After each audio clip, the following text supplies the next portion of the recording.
Yo, welcome back to another video. I'm gonna load the screen up. Just give me a second. Alright, we got that thing loaded up. Let me make this a little bigger so y'all can actually see. I don't think anybody even getting on here texting or doing anything like that. So we can just put this over the chat.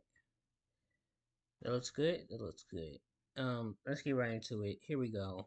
I think I was reading the comments or whatever. Yeah. Anyways, I didn't even read any. I was just scrolled down. We ready to get right into it. Let's go.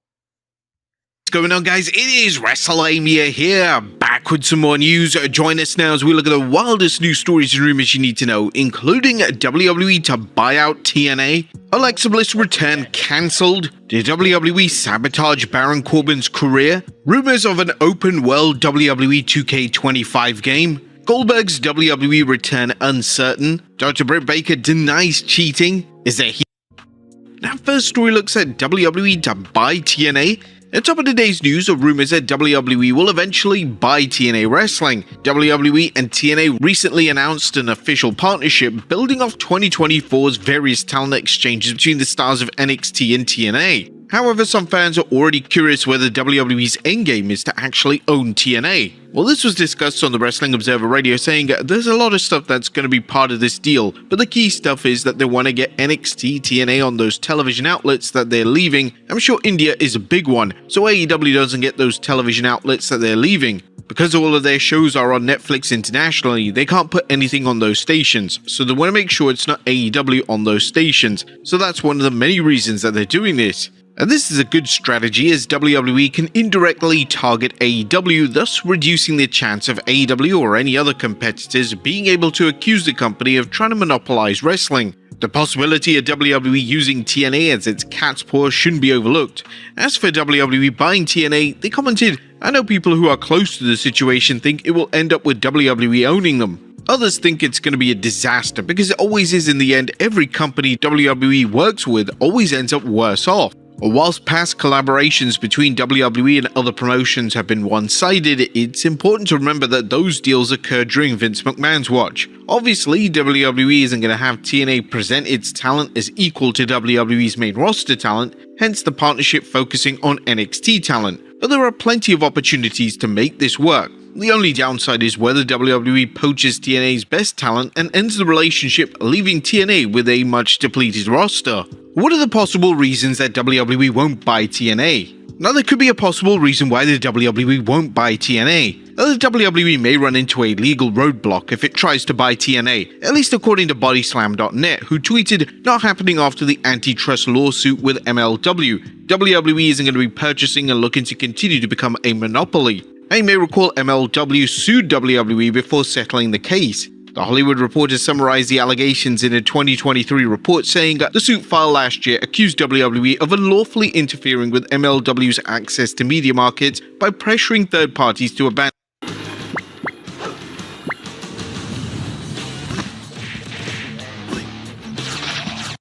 contracts and prospective relationships with MLW. It pointed to two ruined deals, including one with Tubi that was killed when a WWE executive pushed Fox, which airs WWE SmackDown and owns the ad-supported streamer, to terminate the agreement by threatening to pull popular programs. Now, the reason that this potential roadblock is worth noting is that WWE settled the antitrust suit before it could go to court. The Hollywood Reporter article pointed out how, while findings of antitrust violations are rare, the court in June rejected WWE's bid to dismiss the case. The court found circumstantial evidence that WWE successfully monopolized the market for media rights to professional wrestling by insinuating on exclusivity agreements with partners. Now, I'm not commenting on the merits of MLW's case, but if the case proceeds to court and MLW reached a successful verdict, the antitrust consequences could have led to greater damages. Furthermore, it could have led to other competitors trying to target WWE for related actions. But the case also shed light on just how much WWE controls the wrestling industry. According to MLW, WWE has captured 92% of the revenue in the market, with the next largest competitor posing just 6%.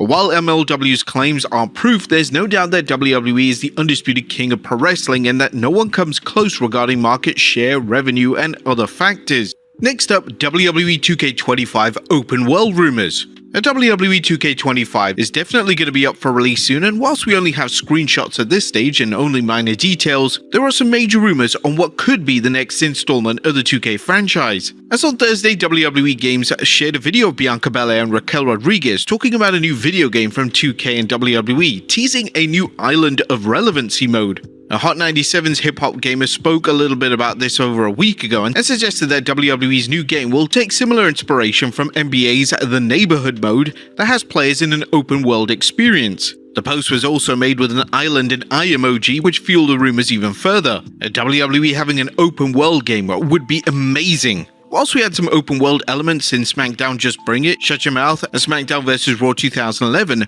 we've come to a stage where open world could be huge. Not just an arena, but an entire city. WWE Games also hinted of the return of intergender matches in the game. This hasn't been seen in a WWE game in the last 16 years. Whatever the case, WWE 2K25 is sure to be huge. Next up, Alexa Bliss return cancelled. It looks like Alexa Bliss's WWE return has been on hold or cancelled, as while Bliss has teased fans for months about returning to WWE, the Observer reported, so the deal with Alexa Bliss is that she was supposed to be on the show in San Jose, and there's a contract. They've not come to terms on a contract, but she was going to debut. They discussed the original plans for Bliss, plans which have appeared to gone out of the window. The thing is, she was going to debut against the Wyatt Six, but the Wyatt Six have been moved to SmackDown, so it kind of makes no sense for her to be on Raw, but anyway, right now, she was expected to come back, and they're just working out a contract deal. That's where everything stands. It's believed that Bliss still had time on a WWE contract, which suggests that they may be trying to work out a new deal to keep her locked into the company for more time. Next up, wild claim as WWE sabotaged Baron Corbin's career. Tom Pescott, aka Baron Corbin, isn't holding back when it comes to his time in WWE. Pescott, who recently competed at Game Changer Wrestling, spoke with Chris Van Vliet, claiming, I need to order some food, but I'm in the middle of a game. Let's use Lifer, an app that integrates with the game that you're playing to order food. For me, with my contract ending and WWE deciding to not renew it, I was obviously hurt, but it also lit a fire in me. I felt like in my WWE career, I was in uncharted waters. I went to NXT, reinvented myself, and put real effort into it. I think I killed it in NXT and then went back to the main roster. According to Pescott, WWE failed to push him upon his return despite the WWE Universe embracing him. When I got back to the main roster, I felt like someone was holding me down, like I wasn't supposed to succeed. But when I did wrestle on TV, the crowd was insane for me. Those were the best reactions I had in years, since I was King Corbin or Constable Corbin. With no ego, I can say that aside from Cody, Kevin or Randy, my reactions were the biggest on the show. Corbin's work with Bron Breakker in NXT, including a reign as NXT Tag Team Champions, was well received, and Baron backers were hopeful that he'd finally get a sustained push that always eluded him. Whether he worked as a lone wolf, King Corbin, Broke-Ass Corbin, or Happy Corbin, Pescott always put 110% into his gimmicks. However, he said that every time he got into a role, the WWE opted to go with something different. He brought up his short run with JBL as his mentor, a program that went absolutely nowhere. Corbin claims he and JBL pitched ideas to WWE, but they were shot down. I was talking to Randy about it. Lots of guys reached out. Randy said, dude, I honestly thought you were going to be there for another 10 years. Do you want me to talk to Hunter about it? I don't know if he did, but then he said, somebody doesn't like you.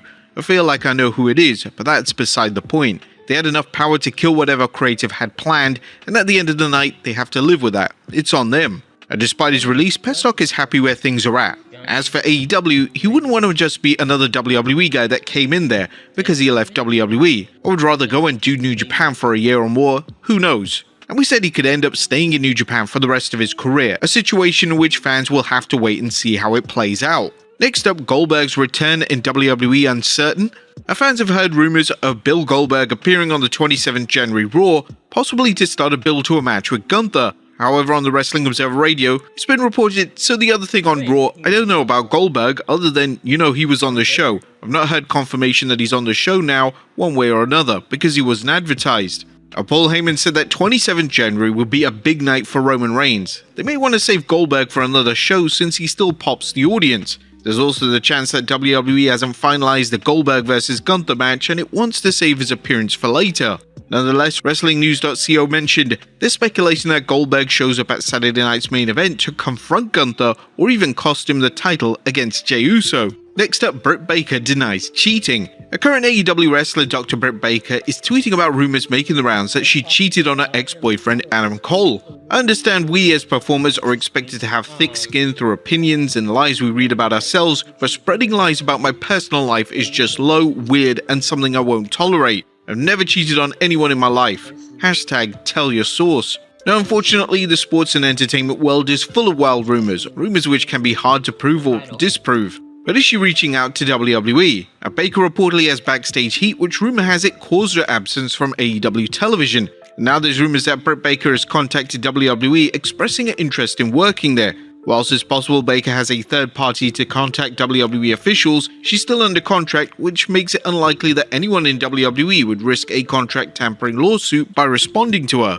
Next up, did CM Punk get backstage heat on his Hogan comment? Wrestling fans are still talking about CM Punk's comments on Raw, where he went off script and said, "You put Hulk Hogan in the Royal Rumble, I'll throw his dusty ass over the top rope, and I'll kill Hulkamania once and for all." Fightful Select reports that the comments were unscripted, but added that its backstage sources claimed there is no heat on Punk, and they laughed at the comment. And finally, what really happened to Dragon Lee? And last but not least, where is Dragon Lee? The Lucha sensation has been off television for a minute, but fear not, as the LWO member took to Instagram to update fans on his whereabouts. Hey everyone, hope y'all are doing well. I don't usually share my personal stuff, but I want to grab my phone and do it today because I'm happy and anxious, because in a few days I will hold my hands up my new princess that is on the way. She could arrive today, tomorrow, the day after, this weekend, or even next week, but she is coming. So I'm very excited to receive my second princess, well actually third, counting my first child and my wife. Lee, who continues to impress fans with his high-flying, fast-paced matches, added, "That's been the reason why I've not been at work recently. I've been helping my wife, but you will see a stronger Dragon Lee and giving my best as I always do inside the ring soon."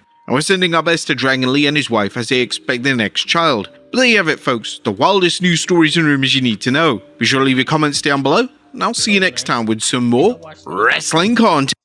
You don't watch nothing when it comes to AEW, but I watched it all the way through. Maybe we'll get Britt Baker. That could be fun. I'm not even mad at that. Anyway, we're gonna get right